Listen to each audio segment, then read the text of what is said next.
All right, good morning. Monday, April 27th. This is the Capital Planning Committee meeting, 7:30 a.m. I'm just going to read a statement into the record, and then we will begin with our business. Pursuant to Governor Baker's March 12th, 2020 order suspending certain provisions of the Open Meeting Law, General Law, Chapter 30A, Section 18, and the Governor's March 15th, 2020 order imposing strict limitations on the number of people that may gather in one place. This meeting in the Southborough Capital Planning Committee will be conducted via remote participation to the greatest extent possible. Specific information, the general guidelines for remote participation by members of the public and/or parties with a right and/or requirement to attend the meeting can be found on the Town of Southborough's website at www.southboroughtown.com. For this meeting, members of the public who wish to participate in the meeting may do so by the following manner: by finding the meeting at southboroughtown.com/remote meetings. No in-person attendance of members of the public will be permitted, but every effort will be made to ensure the public can adequately access the proceedings in real time via technological means. In the event that we're unable to do so, despite our best efforts, we will post on Southborough's website an audio or video recording, transcript, or other comprehensive record of proceedings as soon as possible after the meeting. All right, with that, I'll officially call us to order. And move to our first item on the agenda, which is approval of meeting minutes. Actually, I should just note that Lisa Braccio is likely joining us late or will not be able to join us today. And I have not heard from Joe Palmer, but we do have a quorum, so we're going to proceed given the number of appointments and attendees we have on the meeting. First action item is approval of meeting minutes from April 13th, 2020. I'll start with my comments. Jeff, first and foremost, thanks for pulling these together. I thought they were great. Two minor nuances that we probably just have to call out. One is under present, we probably should separate members from ex officio members. So separate out Brian and Mark as ex officio, given that they can't vote with us. And then the other thing is the open meeting law requires us to have a listing of documents that we referenced in the meeting listed down below, and then we'll have to submit them as well. So I would suggest that we add down there copy of the 5-year plan and copy of the capital plan, because I think Brian Ballantyne walked us through both of those during that meeting. Okay. And I didn't see anything else in the minutes or remember anything from the discussion, but please let me know if anyone else discussion. Okay. Hi, Joe. Those changes. All right. Does anyone have any other comments on the meeting minutes?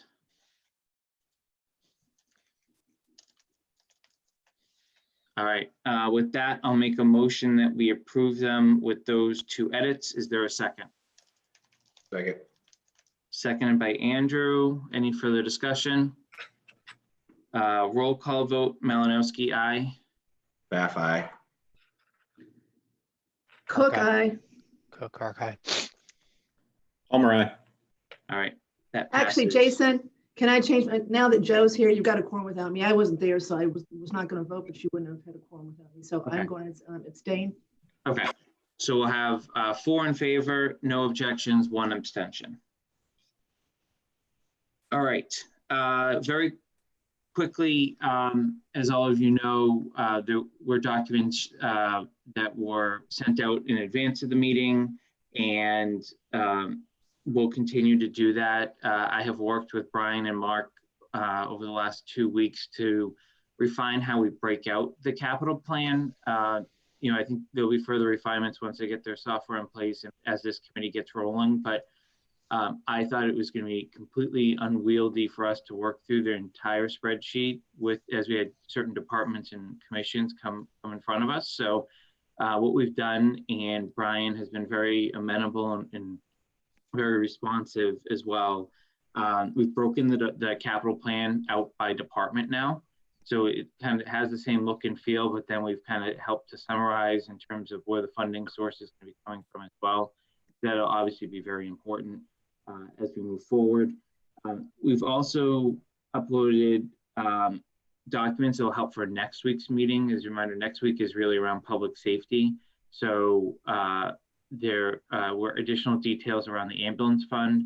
And then I'm going to come back to some details later in the meeting once we get through our scheduled kind of guests here to talk about items for this year's town meeting and how we may proceed there. So any questions on any of that before we go into the actual content of today's meeting? All right.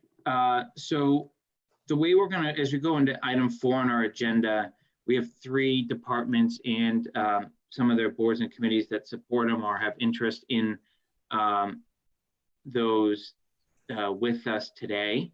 We have facilities, then recreation, then IT. Just for everyone's knowledge, there are about 12 attendees on the meeting in addition to the committee. What I'm going to do in terms of obviously time management and goals for today are we're going to pull in the department heads for each discussion. And then what we'll do is we'll open it up to public comment at the end of each department before moving on. I just did want to reference and remind the committee of 2 things. One is we are going to schedule a separate meeting with the library director, Ryan Donovan, and the library board at a separate meeting to talk about how building a new library or doing significant renovations works and the funding sources that are available there. But there are going to be some capital items that John Parent will hit today related to just what we need to do to keep the building working. So when we're talking about the library today, I'd like to keep the discussion concise to what we need to do to keep that building operational. And then we will have a separate and far more robust discussion around what the opportunities are or are not, and what the timing of those will look like at a future meeting. I just thought it deserves its own topic, and to just combine it within John Parent's discussion today would probably not do it the justice it needs. Jason, can I ask a quick question on that point? So Yeah.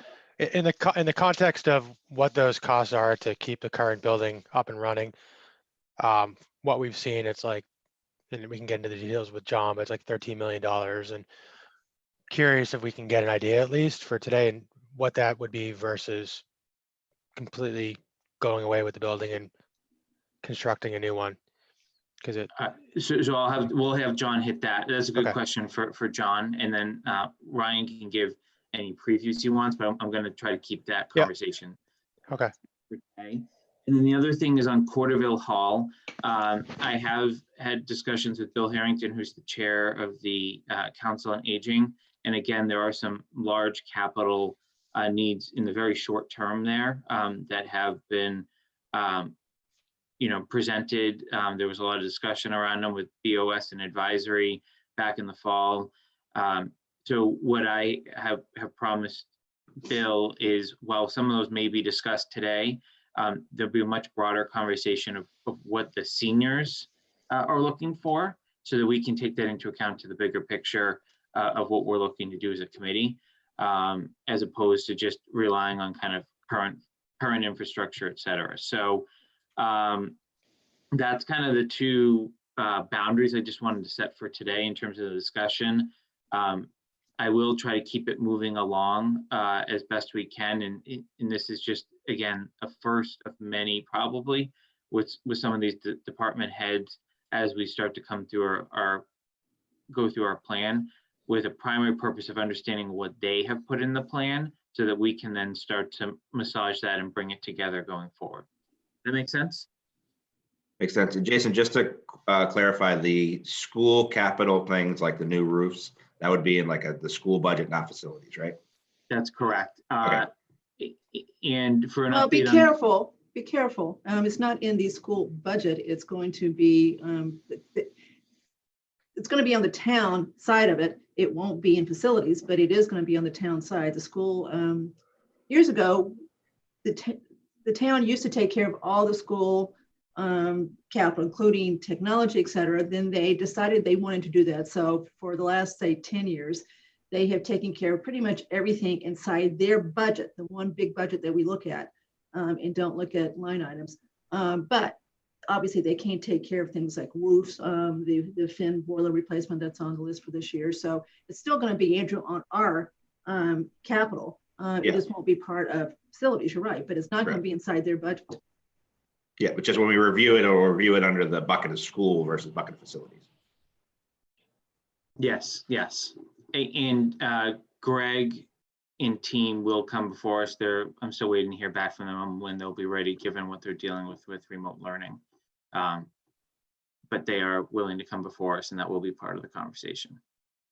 So with that, I'm going to bring John Parent in as a panelist.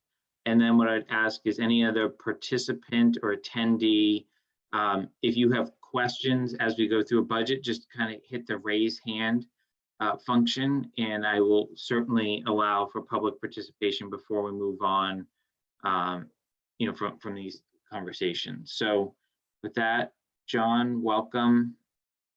Good morning, everyone. Why don't we start off right away with the library, since that seems to be the spot we want to hit.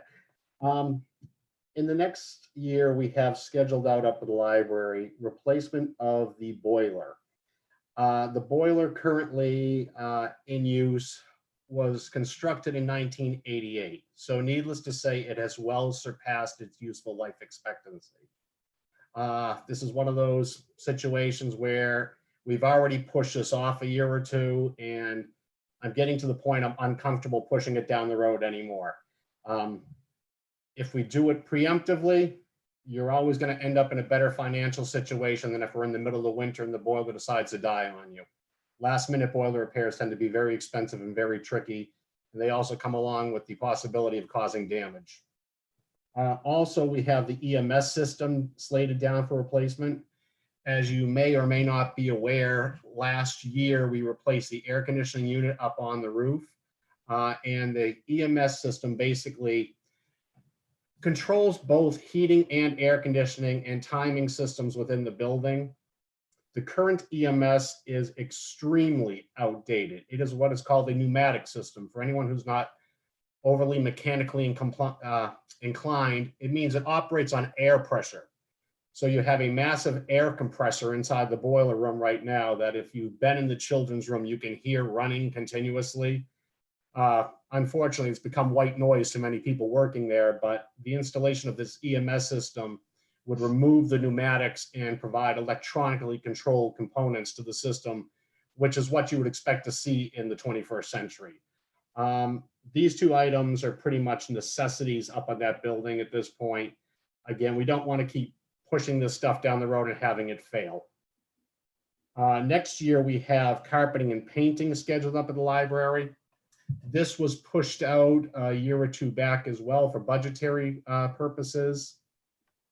The current carpets were installed in the renovation upstairs back in the late 80s, and they're so bad at this point, I can't get them cleaned. Cleaning companies, they won't touch them.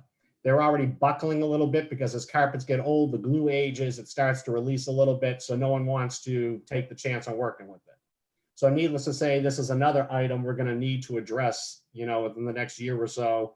And naturally, when you're doing carpets, you do painting at the same time. If you're bringing in a moving company to move the bookshelves to put down carpeting, obviously you're going to paint the walls while you have the bookshelves moved.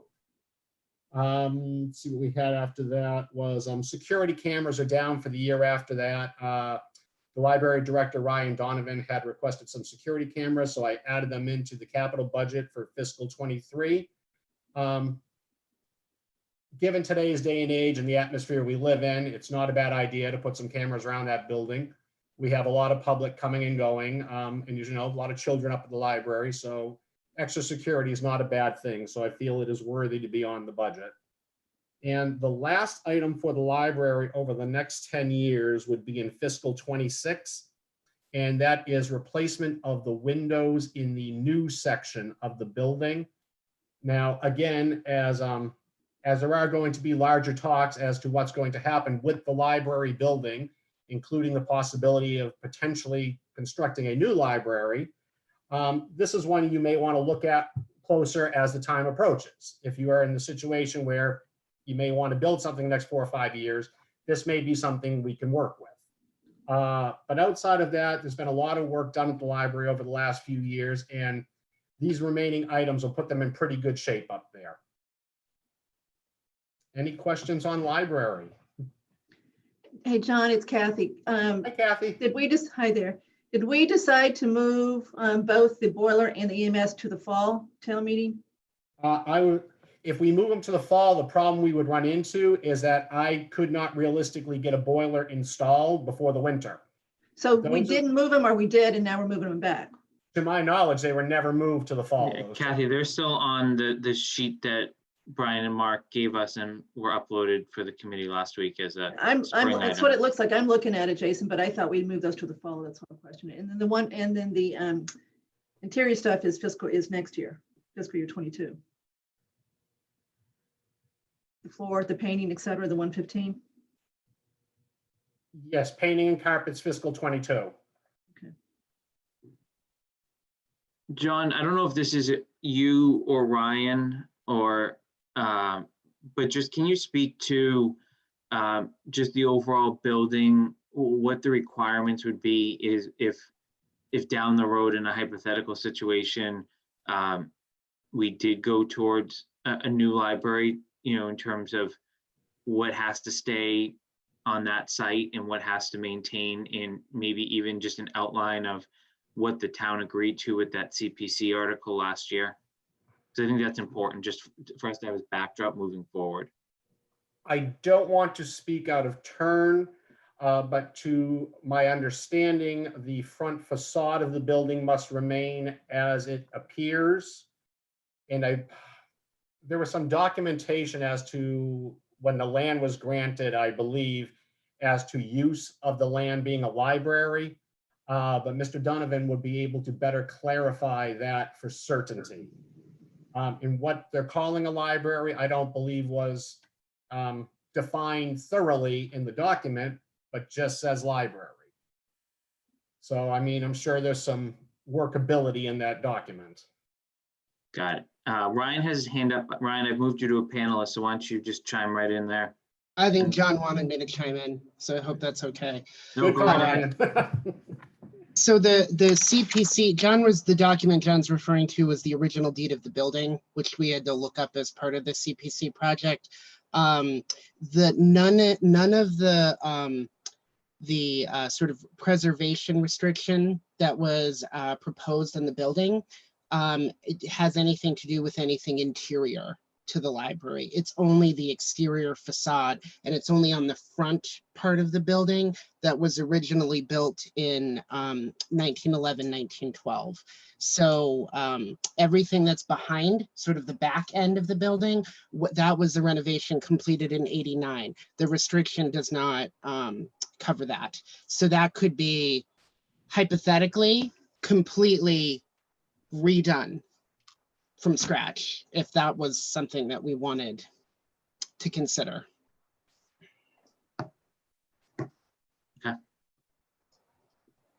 Are there any questions for the library before we move on?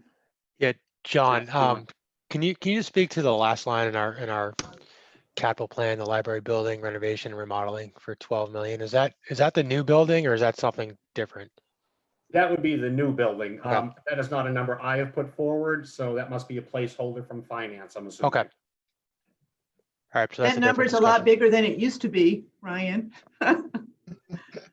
That's sort of what construction costs change too. So it's an estimate, and I have the big thing that I'll tell you when we meet about this again is that the grant cycle is super fun because it's unpredictable. So you apply when money is available through the state. And the first step is sort of doing a planning and design grant round. That's sort of when the MBLC lets you know that construction costs are going to come in the next couple of years. Sometimes it's 1 year after the planning and design round. Sometimes it's 3.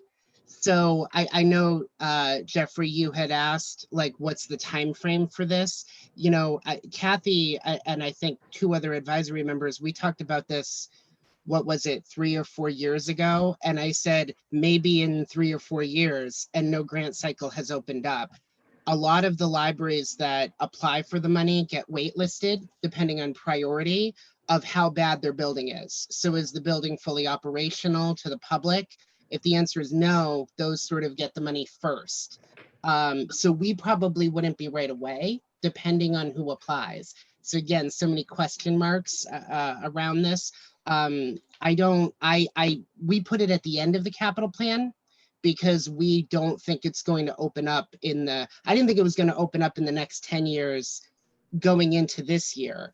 I really don't think it's going to open up now. I think there were already issues with funding the construction projects, and now with the current state of the world, I have no idea how that's going to look. So Jeff, we spend a lot of time looking at, our really old buildings as far as whether it is the right thing to do to keep throwing money at them. If we think down the road we're going to do a new building, and it's a hard decision to make, and this is definitely one of them. But it sounds like that the things that are proposed for now, at least advisor concluded this need to be done, and they certainly aren't going to wait for a new building to need to be done. Makes sense. Kathy, you're fading in and out as you turn a little bit. Just FYI, I don't know where your mic is. Okay. the last thing I can just share is looking at the proposed capital versus what a new building would look like, I think was a question from earlier. Obviously, the new building would be much more expensive.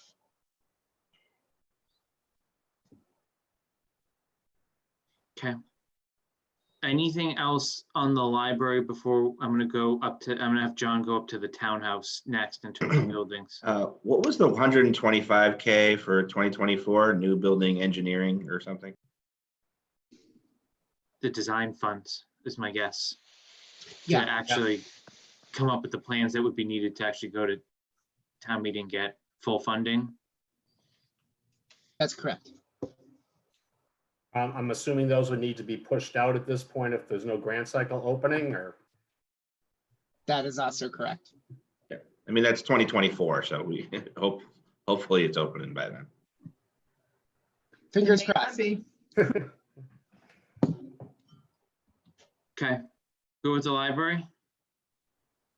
All right, so Ryan, I'll be in touch with you and the trustees. If you have any thoughts on when you may be ready to have a more in-depth conversation on that specific piece, feel free to shoot me a note. Otherwise, I'll be in touch.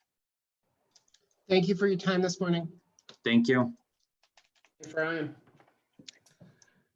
All right, Jason had mentioned he wanted to go up to town hall. As you will see on the plan, there are several items on the town hall exterior. Ever since the 78 renovation work up there, I believe, it's had a lot of wear and tear on it. We have a roof that's going to be due. It has a lot of masonry issues. The windows are in desperate need of replacement.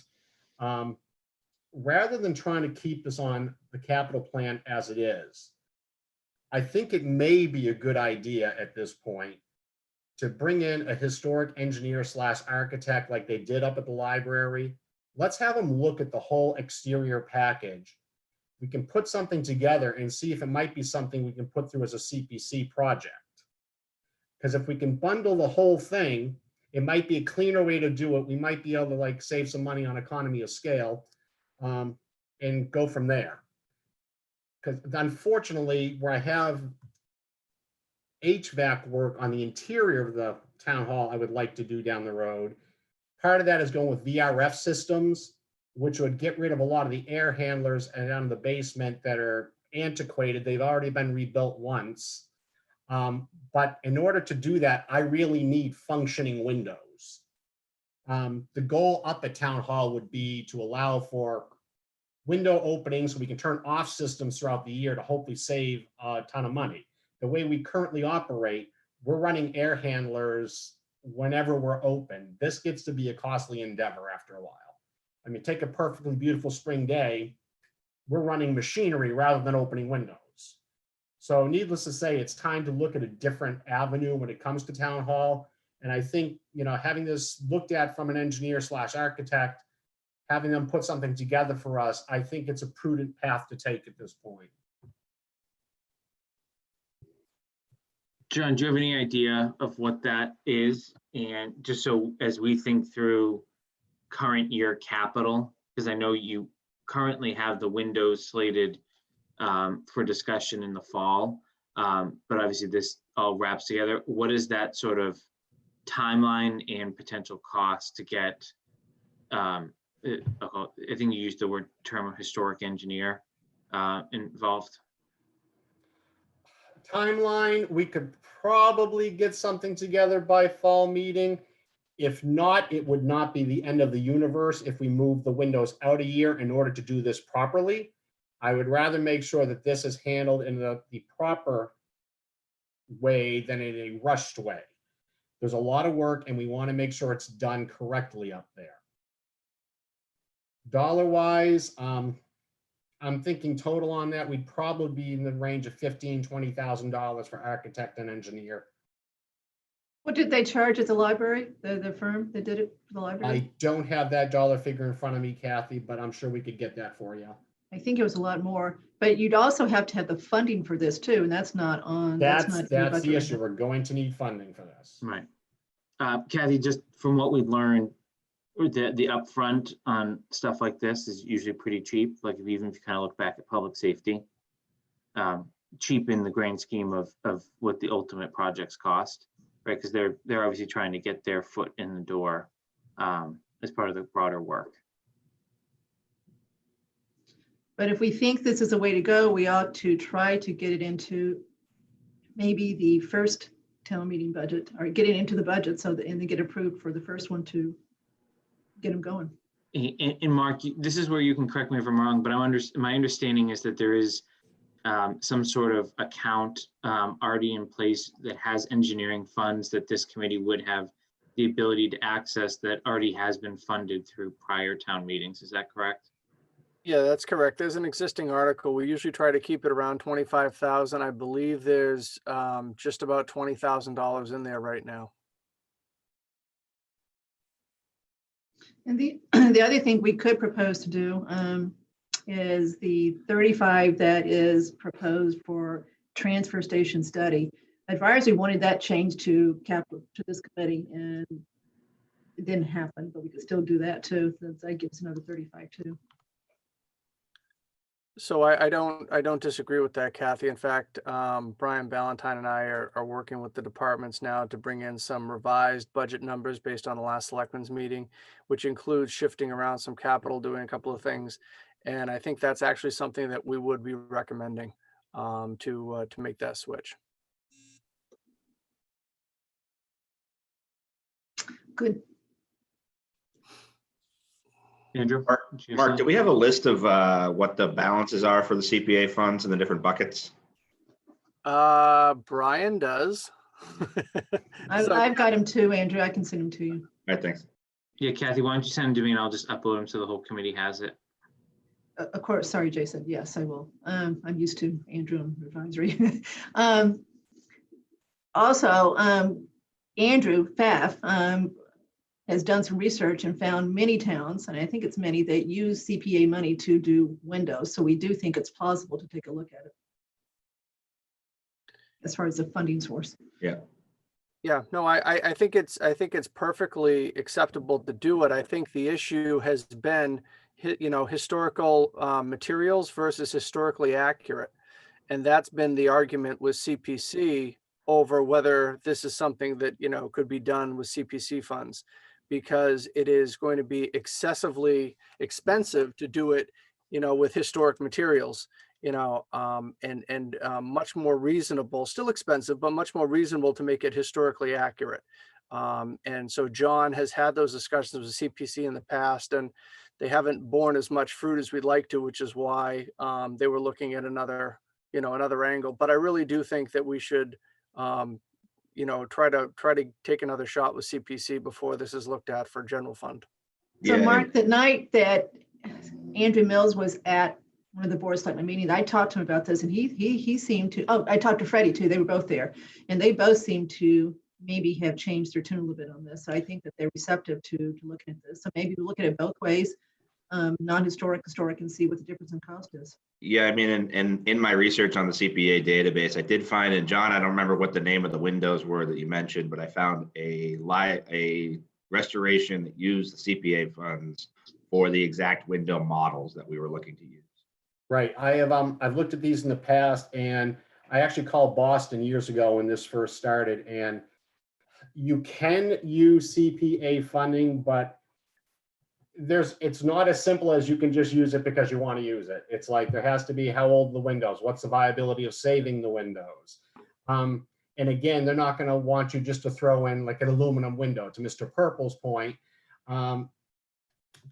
Just modern material, historic materials, historic appearance. And again, the ones that I was looking at, they currently have in the Westboro Town Hall. They came out fantastic, and you would be very hard pressed to tell them from original windows. And, you know, we've done a restoration down at the Art Center here in town, and I cannot recommend more highly against ever doing that again. And John, what was the model of those windows? I believe the one I was looking at was the Marvin Magnum. So it sounds like, John, on the townhouse, obviously consideration of engineering funds and also starting to engage CPC in a conversation, because I think there may be a unique opportunity, right, with there's definitely going to be a fall town meeting, it sounds like. So, you know, kind of whether they're going to be accepting anything off cycle this year, and maybe it just won't be ready for the fall, but I think it's worth starting that conversation, and this committee can start the conversation with Andrew and his board when we do speak with them, if you think that that's a near-term need that we're going to need to figure out, and obviously, you know, balancing, you know, levy capacity versus CPA funds and tax rate.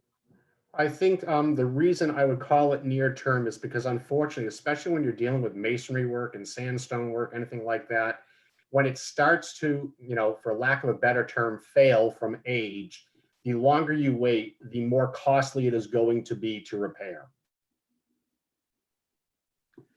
Got it.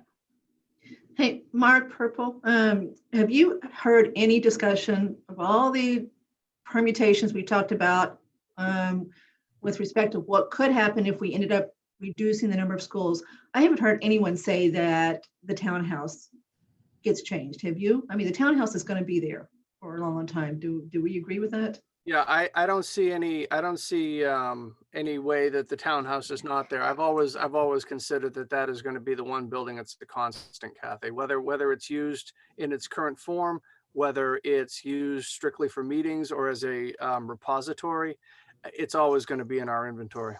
Okay. Good question. Anything else on the townhouse for John?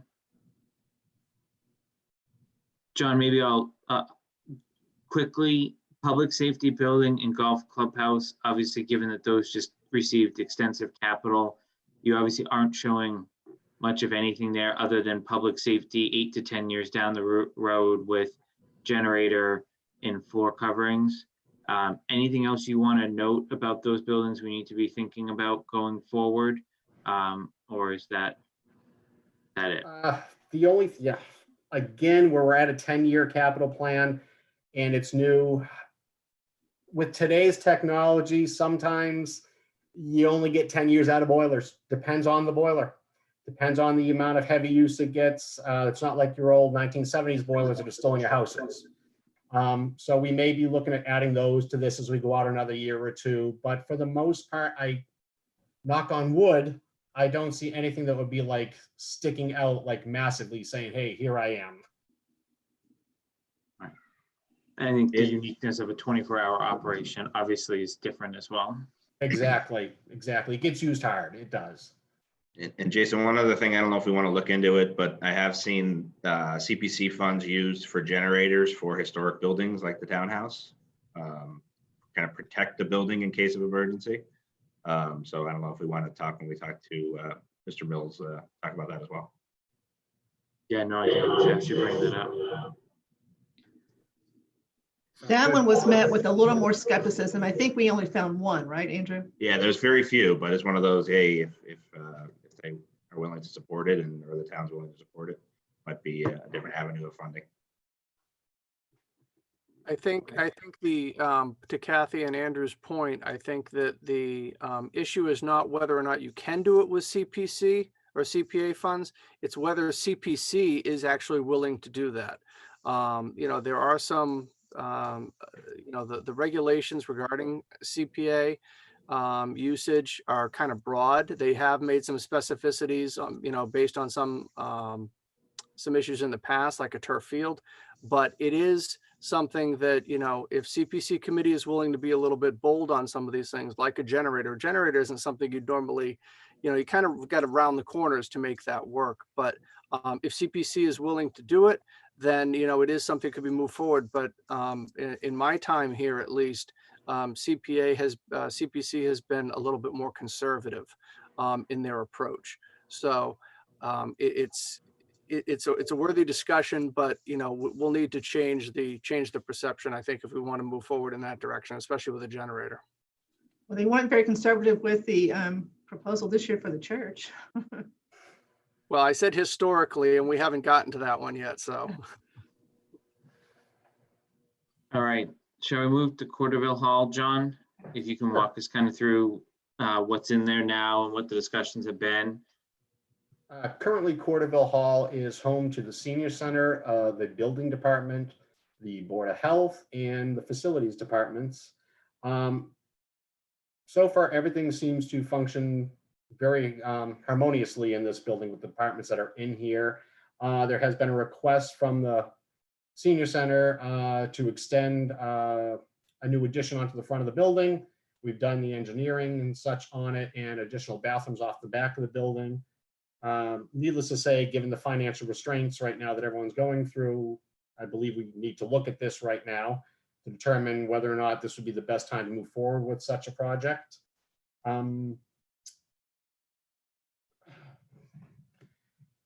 How do I put this delicately? Where we don't know when we're going to be opening back up down here fully, and to the fact that we were looking at having Assabet do the work on this addition, we don't know how far they've been pushed out because of the COVID-19 effect. I can't honestly give you an answer as to when they would be able to start at this point. But your cost figures assume that Assabet is the one doing the work, Yeah, that's not an a Assabet. third party. That's an Assabet cost figure for the addition renovation. The removal of the large round window and the siding of the building, that is a going out to bid figure to have the building sealed up. If you've been up close to this building, the original box of the building is a painted structure. And the painted structure, unfortunately, it's in bad shape in a lot of areas. It really is to the point where theoretically you could paint it right now. I already did get some working numbers on doing that, but here's the big catch. If you were to paint it, it's basically only about $20,000 less than siding this building properly. And if there's any chance you're going to own this building, at even the slightest chance, for 10 years, I would not recommend painting it, for the simple fact that you're going to be painting it again and it's going to cost you way more than it would have to side this building. I mean, substantially more. As for what we call the chapel section of the building, which is the newer portion constructed in the 80s, we had to have some window work. We had a leak in the front about a year or so back, and we hired a company to come in and do it. And when they were taking it out, unfortunately, it does not appear that the building was sided properly, that section. And we had some water damage behind it, and it cost substantial amounts of money to repair this. Now, I have no reason to believe whatsoever that if one section was not sided properly, that the whole thing wasn't. So I would highly recommend at this point, if we're doing the box, let's go all the way around the building and make sure we don't have water infiltrating behind walls that we can't see. Let's make sure, if we're gonna keep a building at all, let's make sure we're keeping it right. So John, is it fair to summarize the capital needs of the building in kind of two parts? Is one is structural, that if we're going to be keeping this building longer term, it needs siding and painting. And then two, the departments that are there are functioning okay, but it's the senior center portion of the building that I know specifically Council on Aging thinks obviously needs an addition, et cetera, or expanded use of the space. Is that a fair statement? That is a very fair statement. So I would think that as we go down these conversations as a committee and we start speaking with Council on Aging, et cetera, I would think the decision is one, do we have another spot to put these departments such that senior center can have expanded use of the space, if that space is conducive to helping them. Two, if we're going to stay status quo, what does this addition look like and what is the timing along that? Or three, is Corderville Hall part of the grander picture for the town moving forward? And or can those operations be moved to other locations as we kind of continue down the facilities route? Is That pretty did much I miss summarizes any it. permutation of that? You summarize it up quite nicely because there are multiple elements. That's one thing about facilities. It always has a level of fluidity. And this building right now is one of them that, depending on how your committee and the town decides to handle which buildings to possibly dispose of, which buildings to construct someday, it's all going to have a trickle down effect. Okay. So I guess before I move on from Corderville Hall, I'll just see if I do see a bunch of people that may have an interest in that in the attendees. Is there anyone that just wants to make any comments specific to Corderville Hall before I move on?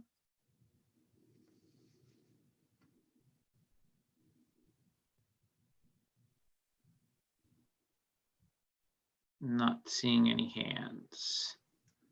So, Jason? Bill Harrington may be trying to, because he jumped to the first.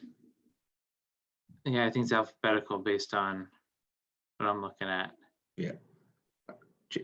One question, Okay. Kathy, correct me if I'm wrong. I don't remember the renovation being 500,000 with the 175. Is that going to put us over the threshold on renovations and needing to do a major upgrade? Well, you're right. It started at 525 and then reduced it to 375 because they looked at the valuation and realized they had to reduce And I it. thought the siding was included in the 375. I think so too. No, the siding is 175. So Jeff, mean, we're that's just what's in- talking about what advisory saw when we last met. So John, we've got 375 on our capital plan, or the one that advisory keeps with Brian Valentine, and it was 525. And they reduced it because of the fact that they had to stay within the percentage you could make a change without triggering ADA. And they took a look at the valuation of the building. That's what they needed. So are we still doing that with what's? At 325, you would not be doing an addition in the front and bathrooms in the back. That would be an either or. Yeah, I think it's more of a question of if we trip that, we're not doing anything. Exactly. It's just That was a making sure very that different situation. Yeah.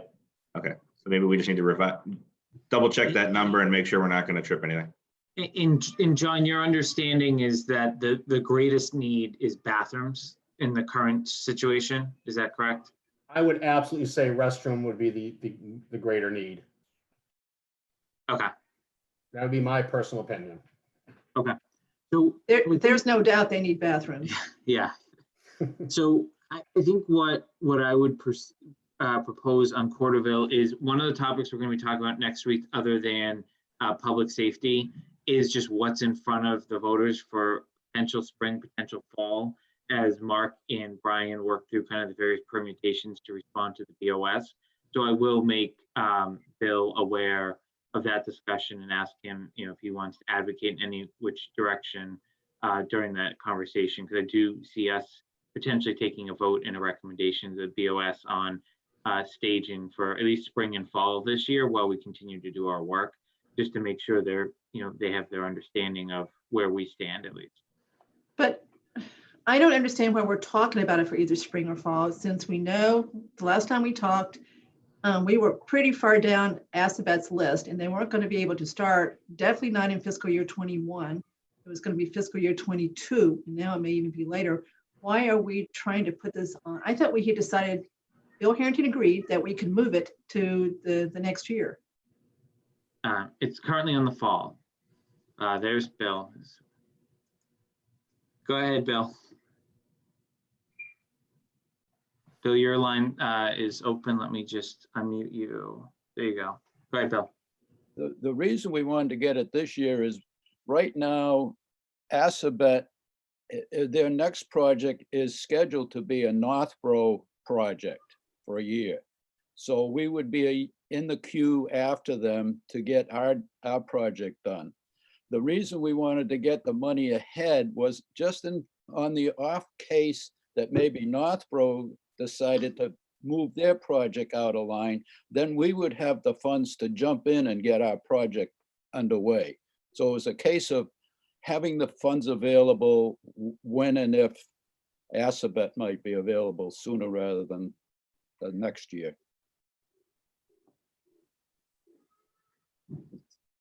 So Jason, just one piece on that Assabet.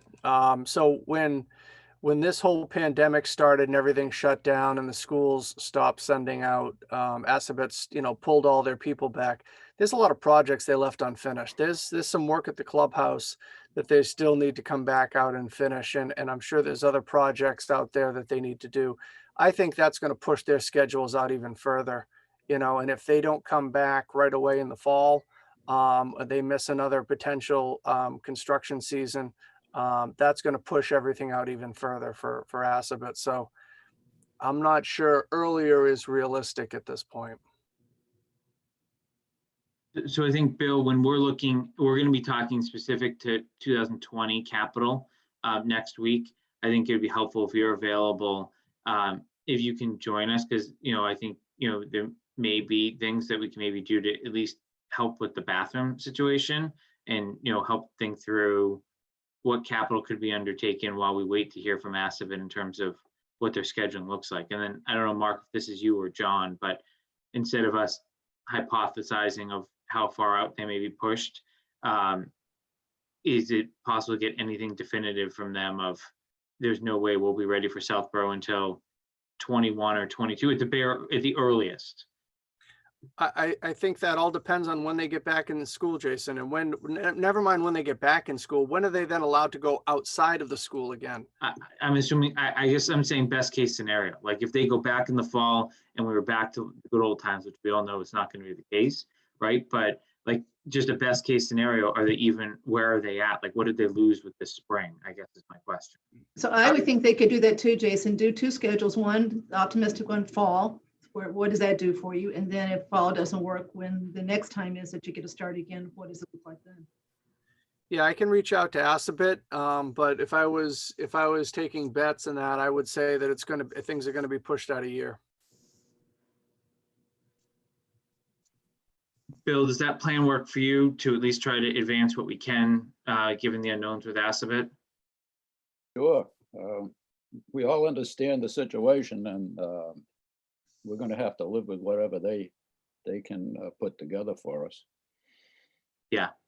And then I guess, John Parent, continue to think through what you may be able to do with your team in the interim, especially with the building being closed to use right now. If there is anything we can be doing internally with maybe some light touch from a third party and what that would look like.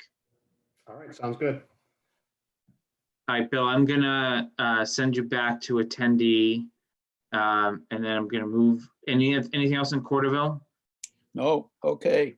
We'll see Thanks. you in a couple of weeks or so. All right, thanks, Bill. I'll be in touch. Thanks, Jason. So DPW, just real quick, John, overall status of that building in your view? That building in general is in very good shape, actually.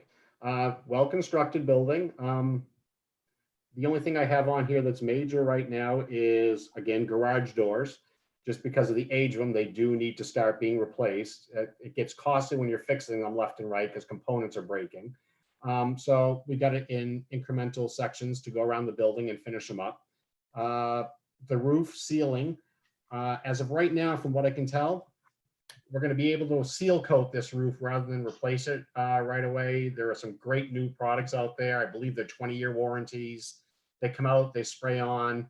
It's a rubberized material. They're great. So that's an avenue I'm looking with that. And again, DPW roof, it's going to be like most of the roofs in town. Here's where the fluidity of facilities comes in. You can have a roof with a 30-year warranty. You can look at it at year 25 and go, hey, I've got another 10 years left in this thing. Or you can look at it at 25 and go, well, I got 2 years left in this thing. So again, there is some fluidity, but I believe the roof on the DPW is probably going to have to stay where it is. We've done some sealing around some vent pipes and stuff up there. Nothing major, but does need to be done. Luckily, the metal roof over the apparatus bay portion is like brand new. And that roof was put on in the 90s. You would be hard pressed to tell it from brand new. So overall, good building. I've got another Modine type heater I plan on replacing, but we can do that out of the capital maintenance article this year. They're not super expensive projects. So in 21, we'll replace that one. I believe that's all of the Modine type heaters throughout the building at this point. Okay. And then maybe this will be a nice transition because I know we have recreation next, but South Union / Art Center, thoughts on that? I think it is a historic building, correct? Right. So anything there? Yeah, that's a tough one because of that element, Jason. When a building is deemed officially historic, everything you do to the exterior of that building has to be done to historic standards.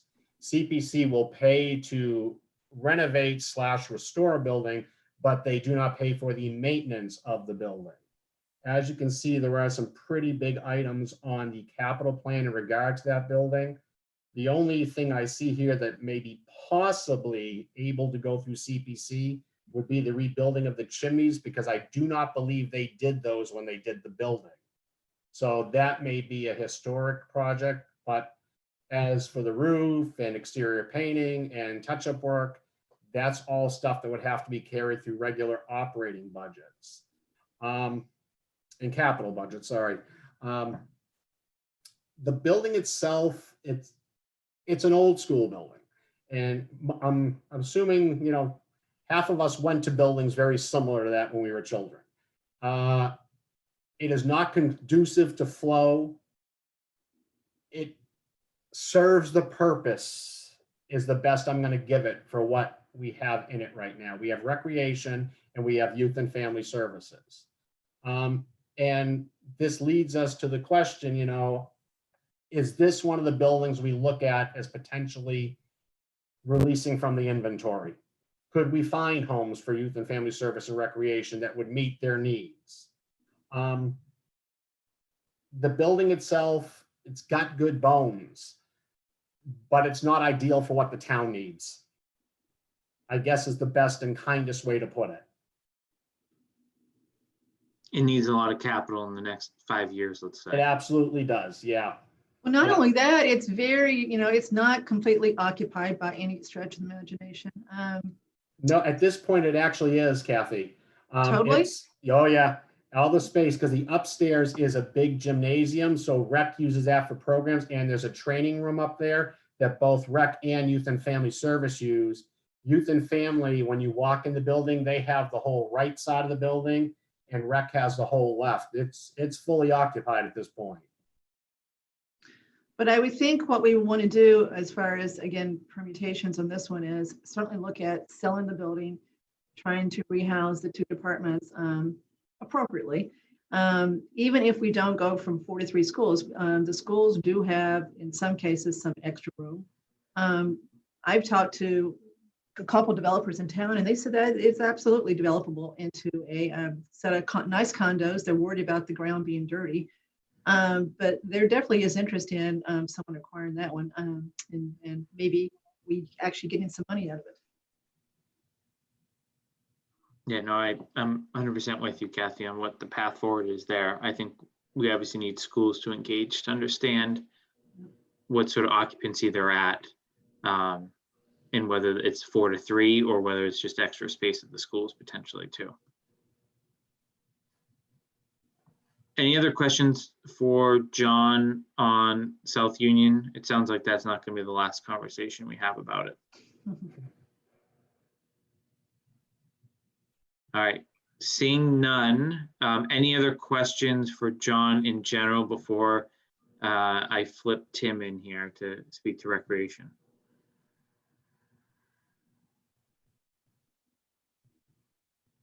All right, John, thank you. I'm sure you'll be a regular guest for us as we move forward, but I appreciate all the help getting to this point.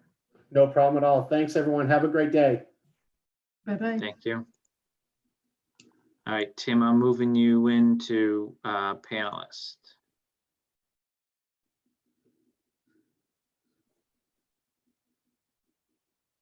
All right, Tim, you're in. There you are. Good morning.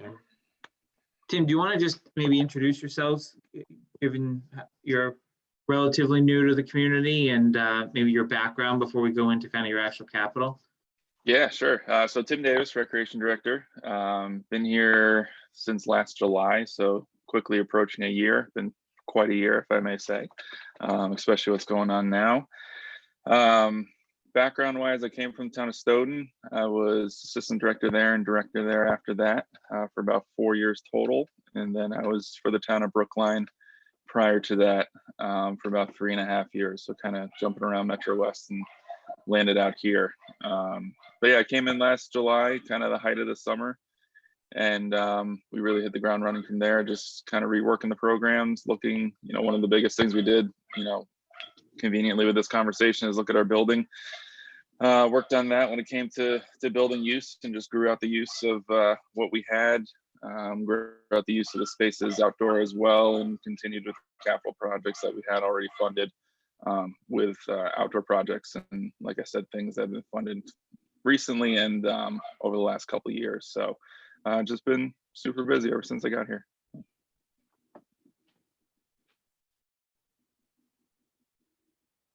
Great. So do you want to just maybe walk through what you have in the offing on your capital plan? We obviously had what you had submitted, or what, and what Mark and Brian have been carrying on their end, but any short-term needs, future needs, and anything we can kind of help to understand, any better. Sure. So I think that recreation's in a I think, Jason, you and I talked about this, but when I came into the job, I was kind of spoiled. I think that recreation had a lot of capital already funded on the table. As we sit today, we have I'll just run down the list. So when I came in, we had money for a new track down at Trotter, which was completed in the fall. So we checked that one off the list that was needed. We have money for renovating DePetrie Field outside of Neary. That one's been awarded to a contractor and is underway. Hopefully, work was supposed to start this week actually. So we'll see. We'll see how they're feeling, what their situation is. We're going for phase 2 money of Calander Field this town meeting through CPC to regrade, rework the drainage, address the hill, all the issues over at that field. And then we have money already awarded for lighting projects at Mooney baseball fields and Neary tennis courts. So we have a lot that's already in play. We have a lot that is active, I would say. And really at this moment, within my knowledge or my opinion, is really addressing the needs of what we need right now. It's we're blessed with a lot of outdoor space, a lot of outdoor facilities, and just addressing the needs that are needed, that the issues that need to be fixed are what we're working on. So when it comes to outdoor space, outside of maybe gaining an additional turf field, which I know is really a want of our commission and our department, I wouldn't say it's necessarily a dire need right now. But everybody wants turf. It opens up possibilities, beyond the daylight, beyond certain seasons, to allow us to, expand programming for our department, but also expand offerings and use for the community, for the residents, for neighboring towns that utilize our fields through youth groups and adult leagues. So a want of turf is definitely a pipe dream down the line. But right now, I think the biggest thing that, if I may say, that we're looking for is adequate indoor space. Like John said, our building, it's got good bones, but we're pretty much at the capacity of it, and that's only 2 of the smallest departments within it. We have a shared office with 3 people in it. Our gym space upstairs is pretty much packed from open to close. We do everything from, we have pickleball indoors for the seniors to open mic nights for user groups. We have Youth and Family Services uses it 2 to 3 times weekly. And so the gym space is packed. We made it a point to address 2 of our rooms. So we did gain a classroom over the last 6 months. We reworked a storage room to make it a classroom. And that's been packed as well. Use from Youth and Family, use from other departments, use from outside requests, outside users, just who need a space. So that kind of filled up quickly. I gave up my office and I moved out with my team into our main office, and we turned my office into a official conference room. And that room is the same thing. It's used for public meetings at night. Youth and Family Services uses it as an overflow room. So a lot of the time that is spent there is counseling sessions, just because they are in need of space. So a simple conference room as well is used on a daily purpose. So our building, in short, our building is at max capacity. And the things that we want to do to expand recreation wise, we are reliant solely really on the schools. Our after school programs are 100%, 95% based in the schools. Our weekend programs that we want to run are based in the schools. So we are, at the mercy of their availability. Our summer camps are in the schools. So the barrier that we have, I think, to expanding our programs is always the schools, which I'm so grateful at the relationship we have with the schools. They're incredibly generous, and I don't want to sound like they're not. But to have control of our own adequate space when it comes to legitimate program rooms, legitimate gym space, that we can program out for ourselves and schedule it as we see fit is really, I think, the biggest need at this point to address kind of where we're going, because we're busy. We're a very, very busy department when it comes to rec, especially during the school year. So if we had an adequate indoor space, and even if it was a joint space between us, Youth and Family, and the senior center, kind of the model and the trend that's going around right now of intergenerational buildings, I think everyone can benefit just for bigger classroom sizes, again, more gym space and everything of that nature. So I think that would be the biggest, way down the road. It's good with what we have now. We're making it work. But as we continue to grow and grow and grow, I just know that we're going to be squeezing every last drip out of that space. And, hopefully down the line, we can look at something different. Great. Maybe one quick question for you, Tim, on the Choate turf. I know there's some design funds that look like they're actually slotted for this year. Obviously, it's not on any town meeting warrant. What is your revised view of that, just so we can coordinate with Brian to get that update in terms of when that's going to come forward? And it looks like you're planning to use your revolving fund for that. Is that still the case, or? I think that's on hold. That's not really a conversation. It's been a kind of relaxed conversation of our commission and our department. I think with Choate Field, I think originally it was going to be Neary they were looking at with turf. But we moved back to Choate because of the lights that are already in place, so it makes sense to throw turf down there. I think the other factor is if the talk of that School of Woodward being repurposed and potentially moving rec there, years and years and years down the line, it would make sense to then relook at those fields and kind of make it more of a complex when it came to rec. But near future wise, I don't foresee that taking place. So I So would. can I you wouldn't talk expect to that. can you talk to the commission whenever they meet next about when the earliest that would be and what the intended source of funds would be for that, whether it's you're going to fund at a rec or whether you'd be looking to the town because it's going to impact how we think through the overall burden of the capital on the tax base, the tax Mhm. rate. Yeah, I mean, Jason, you're asking him only about the study or about the field itself? I think you need to study before you can have the field, but I think, So- yeah, both probably, I think I would probably bundle, that's a fair point, Kathy, right? Like, obviously you have to have the study first, Tim. So when's the earliest you'd contemplate the study, given that it's showing that you're up for it now, which I'm hearing is not the case, right? And then how long after a study would you, if funding was not the question, like how that would be phased?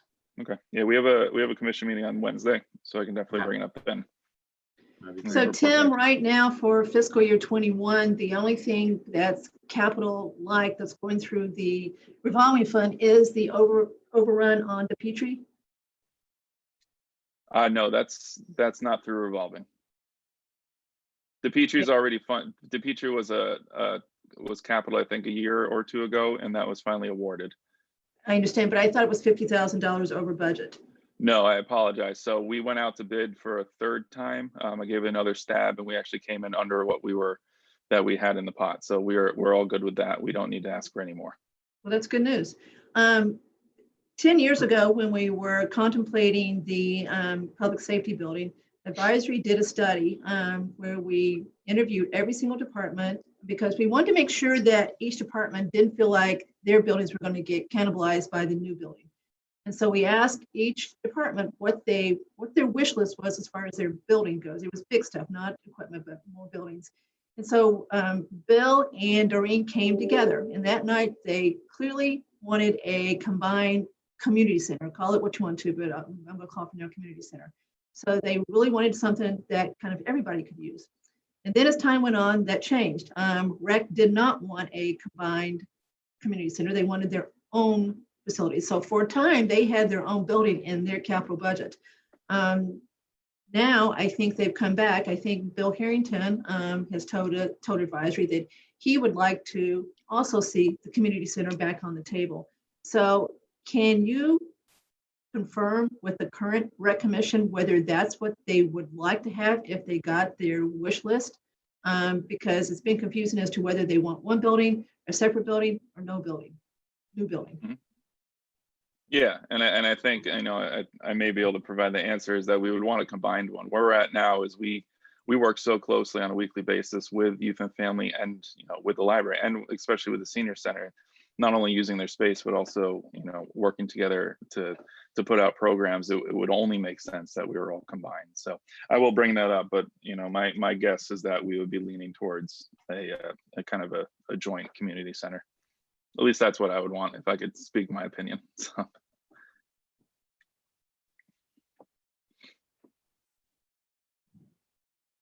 Anything else for Tim while we have him? I think, Jason, one question on that, basically a combined building, is how would we go about kind of putting together a pro forma for that, some kind of a high level plan to kind of understand what that would look like from a space planning, what property would have available, what kind of capital that would cost? Maybe if we offset the sale of South Union with the purchase or building of a new property, how do we go about having something that we can kind of rely on? So I think the first question we have to answer is we need to talk to schools, understand what space they have currently and what they're amenable to discussing. Because then I think it all ripples from there, right? Let's play with two wild spectrums, right? On one side, they say, we're going to be at capacity in 5 years and they can provide all the data to support it, right? Then you're looking for another building somewhere to fulfill all these various needs, right? Then we have to bundle them together and say, how immediate are they, right? The other end of the spectrum is, I think, closer to where we're going to land, hopefully, is that there's some consolidation that could occur that will open up some opportunities for us, right? Then what I would propose in either case is once you know what you're working with, that's when you do a space needs study, right? So that's where it all starts. Is then Tim, as the user from recreation, would be interviewed, right? Seniors and council on aging would be interviewed, youth and family, and then whatever other departments that we haven't spoken to yet that may have their own needs. And then you'd add that all up, right? Does it fit to the space you have? Is there a way to consolidate it, right? And then you get to funding once you actually know what you're trying to do in terms of bundling the things together. That's at least how it worked on public safety, is we did a space needs to figure out that we couldn't fit or renovate on the old site without getting an acre of land from St. Mark's, which is then how we ended up with 64 acres instead. Right, so that's, but obviously those things take a ton of time, but you would hire an architect, I think would be the next step to do a space needs once you knew what building you're working with. Because if you don't have a building to work with, then they're going to be starting from scratch, and then you're looking for land, and then it's obviously a very different number. So I think what we're hearing, and I don't mean to minimize it, is I think there are some tweaks that everyone needs to make to their operations, but no one's saying I need to start from the ground up and build a whole new facility, right? So it's how can you take some of these things and put the puzzle together to enhance the services that each of these constituents and groups are looking for. Okay.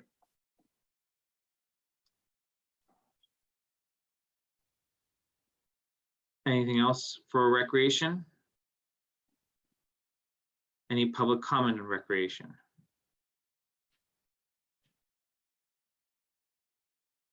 All right, Tim, thanks for the time. I guess once you have an update from the commission meeting this week, certainly feel free to let us know, and we'll have probably a regular standing agenda item for follow-up from last meeting, so we can kind of do a readout in each of our next meetings, just so everyone kind of knows where everyone stands as we kind of. Jason, I do have one more thing for Tim. Okay, go ahead. Tim, the lights, Mooney Field and the tennis court. You know that there is a bylaw that's being proposed for the next town meeting that is going to, it's a lighting bylaw, right? That's going to bring us into the 21st century as far as lights, et cetera. So I went to a meeting with the people who were the planning board that was proposing it. And I don't think they had thought a lot about your two projects. Kristen was there. And so we finally got into it the last as far as what the impact on those two projects are. So I just want to make sure you're aware of what the bylaw says. Since this is new, I would assume you're going to have to conform to it, but I don't know that for a fact. It's supposed to not cost anymore, although John Parent thinks it will, just so you know. So just make sure when you get the bids finalized for those, that it does take into account whether this bylaw is going to be in place or not. Yeah, we so we're very aware, as these these lighting projects have been with us for quite some time. So any changes to a lighting bylaw, I think, only sparks our curiosity, but the public's. We met with the town planner as well as the head of the committee with the lighting bylaw, and we kind of talked through our projects, and we were assured that what was being passed would actually not necessarily affect what we have in place currently when it comes to the lumens and the amount of light of the output that is being proposed. So when we asked the exact question of how is this going to affect our projects, the individual said it shouldn't. I think that it's going to give planning some flexibility to make some other opinions and suggestions on how the project is done. But what is configured now as it comes to light output shouldn't be affected to our opinion. But short answer is we're very much aware of it, and we are taking it into consideration moving forward on both these projects. Okay. All right, going once, going twice for Tim. All right, thanks, Tim. Appreciate your time. Thank you. Good to see you. Good to see you.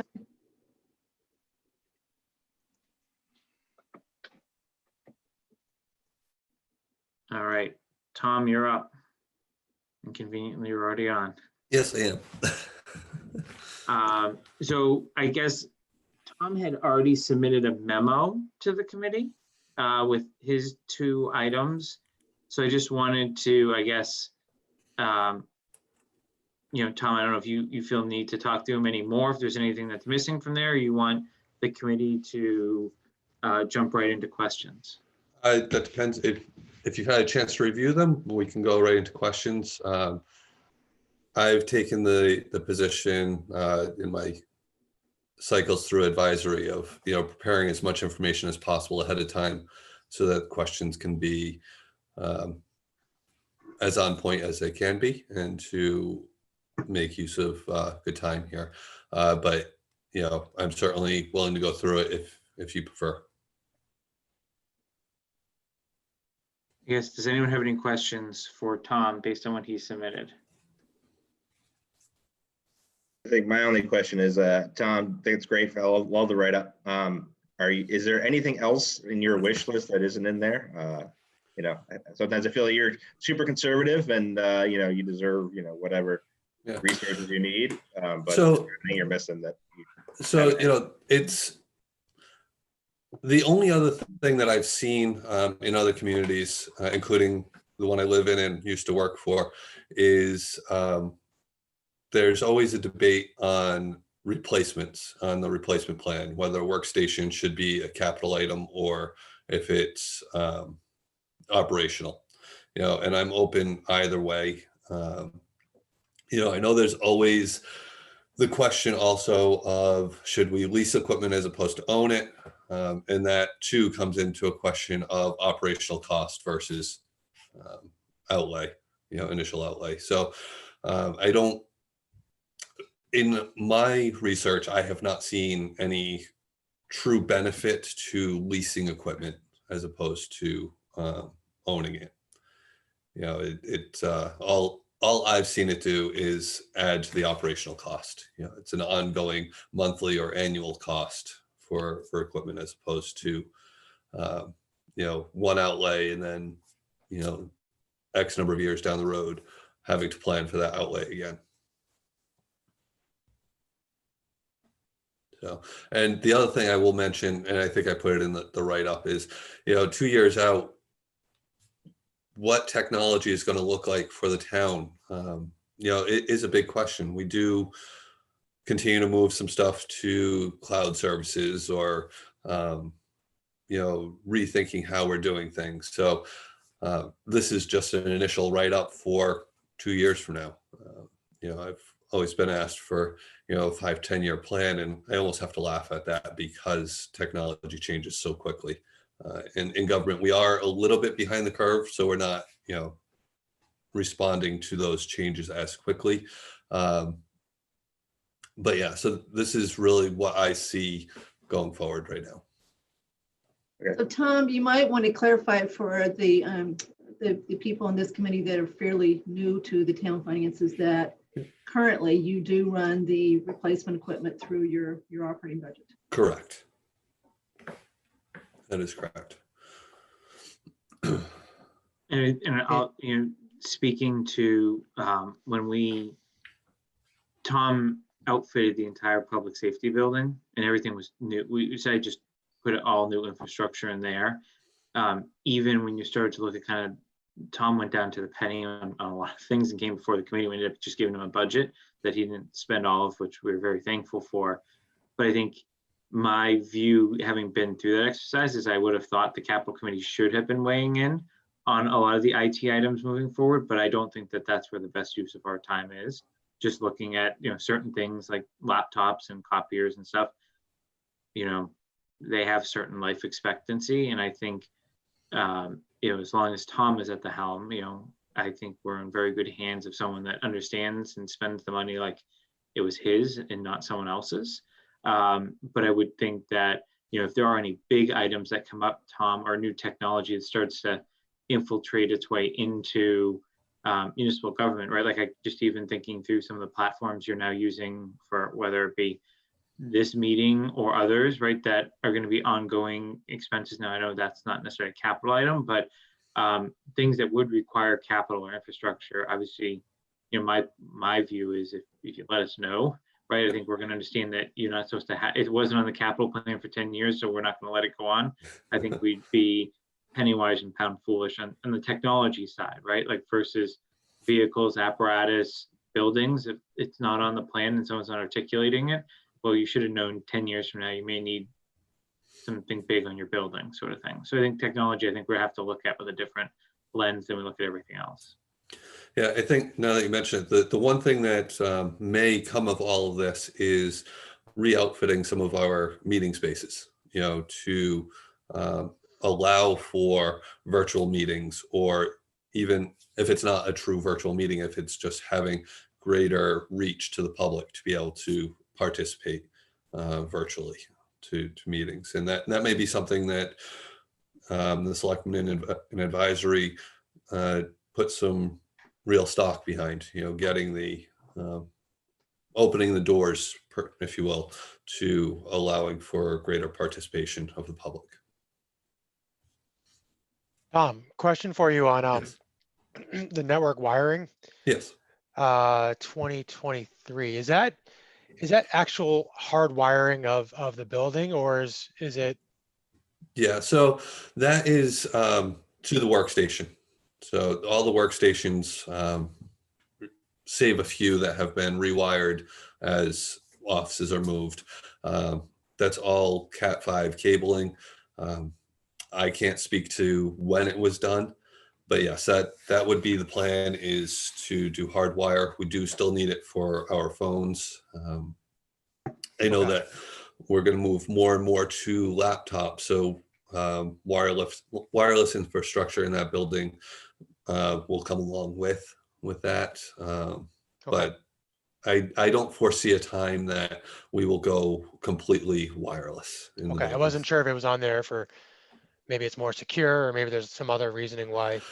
You know, obviously, wired is more secure because, you know, you don't have the transmission rates and whatnot. But really, like I said, we are limited because we are using voice over IP phones anyway. So economy of scale at that point is to pull 2 wires instead of 1 to a desk. Okay. And I will say that was just a ballpark number that John Parent and I came up with for that, you know, and if as time gets closer, we would certainly get that down to a more firm number. I don't know if you were listening to the discussion on all the other items he has to do with the Yep. townhouse, but is granted, a lot of it was exterior, but is there any synergies that you could see with trying to bundle that work into anything they do interior wise down Yeah. the road? So, and we've had this discussion as well, that if he's, like I said, if he's remodeling a specific office, we're trying to have that disruption be at the same time. So, you know, that item may or may not go away. You know, if all of the offices are planned to be renovated by that time, then we may have it all taken care of ahead of time. But I would be remiss to not have it out there as an item to just keep on your horizon. Okay.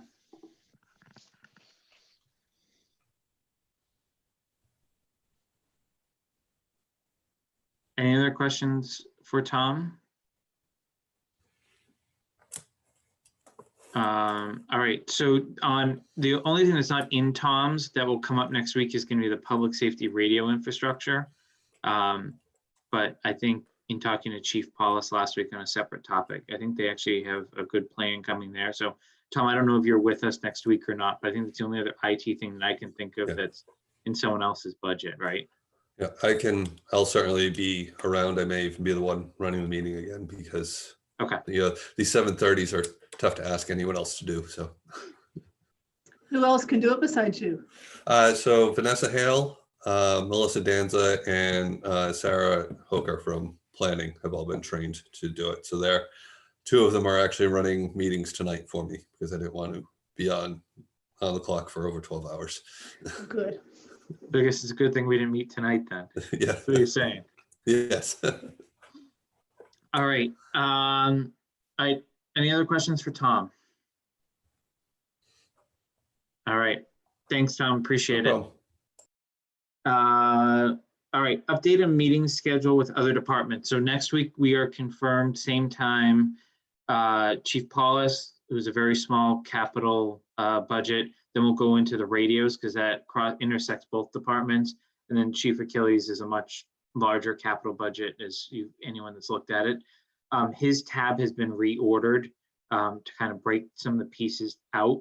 Part of the conversation is going to go to ambulance fund because a lot of some of the fire capital comes out of ambulance receipts. It doesn't actually come out of the actual quote unquote tax base, and we can walk through some of the mechanics there next week. But I think the one thing that everyone should do is kind of familiarize themselves with the ambulance fund spreadsheets, as well as obviously the underlying capital details, because I think there'll be some good conversation. And Mark and I and Brian have had some good conversations about how it works in other communities, how it should work. Not necessarily questions maybe for the chief, because the chief I think we're relying on for what his needs are. Then I think it's going to be up to this group of how best to fund some of them if we think they're valid needs.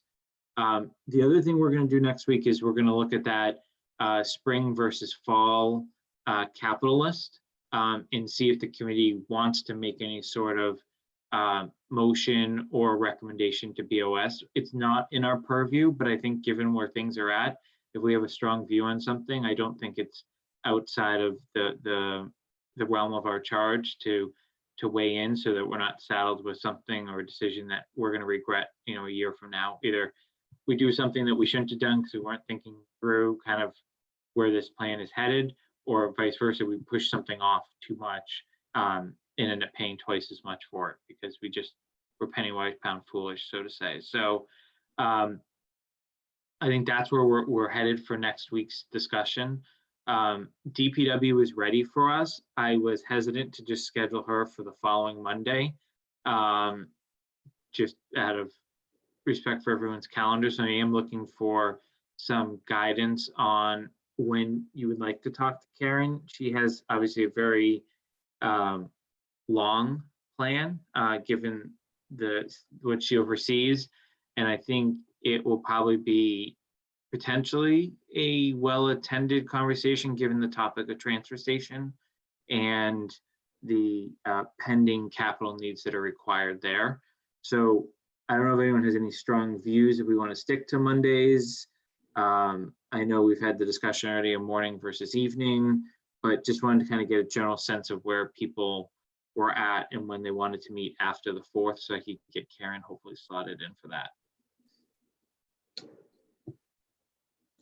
So, transfer station. To me, that's almost a whole separate meeting from everything else she's got. And to me, it's not a meeting of what it's going to cost to redo what we have. It's more of a discussion about whether we should have a transfer station, what the alternatives are, et cetera. So I actually think it's a whole separate topic that we can't, necessarily combine with a lot of other things. And we need to do a whole lot of research before we even get to that discussion. There's nothing on the fiscal year 21 warrant relating to that other than the 35,000 for the transfer station study, which I think should Well, be. that's I think what we need to talk about, isn't it? Right? Yes. Is because I think our committee should be involved with that, and I think understanding if Public Works Planning Board is planning to be like what their involvement is, because I think what comes out of that goes to the broader plan that we've been charged to deal with. No, that's a tough conversation. Jason, I think I told you, John Butler has volunteered to lead the charge on waste disposal as a topic. So I think we should definitely talk about bringing him in. He would write the white paper on it. He would do an excellent job. So the fact that he's offered, he didn't want to be on the committee, but he did offer to help. And that's the area that I think he's most interested in. But so I guess to schedules, do we want to meet on the 11th? Do we want to take a week off and go to the 18th? That's really, I guess, question one. I'm fine with the 11th. I think that in part depends on whether we're going to have ATM on the 16th. If we knew we weren't, which I don't think we're going to, but if we are, there's a lot of work to be done between now and then.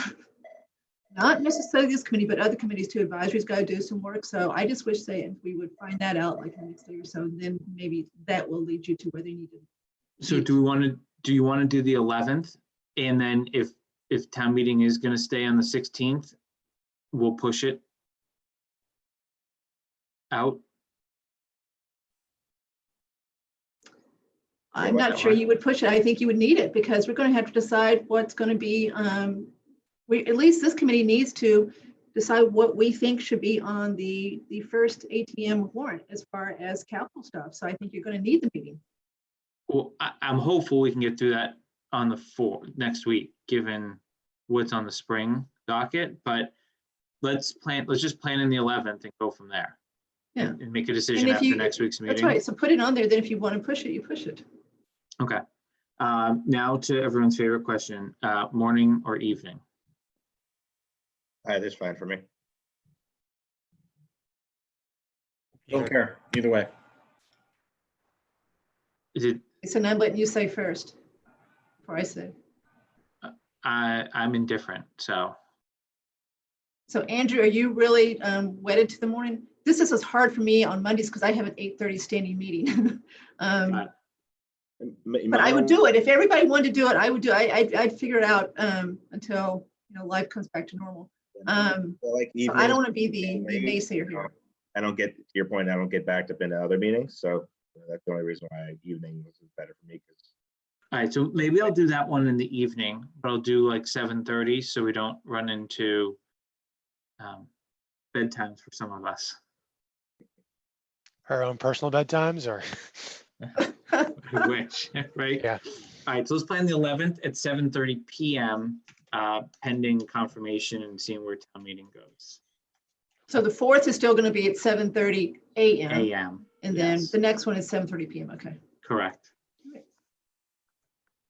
And I will come back with how we're going to deal with the conversation around DPW once I talk to Karen. But I do agree with you, and there's two different conversations there, Kathy. It's everything else, and then it's the transfer station. And Bill Boland, just so everyone's aware, as the chair of the Public Works Planning Board, has been on all the emails I have trying to arrange Karen coming in. So they have been notified, just like I saw chair of library and chair of recreation were on today's session listening as well. So. And have you heard anything from Bill? I have not. All right, public comment. Is there any public comment of the attendees that remain?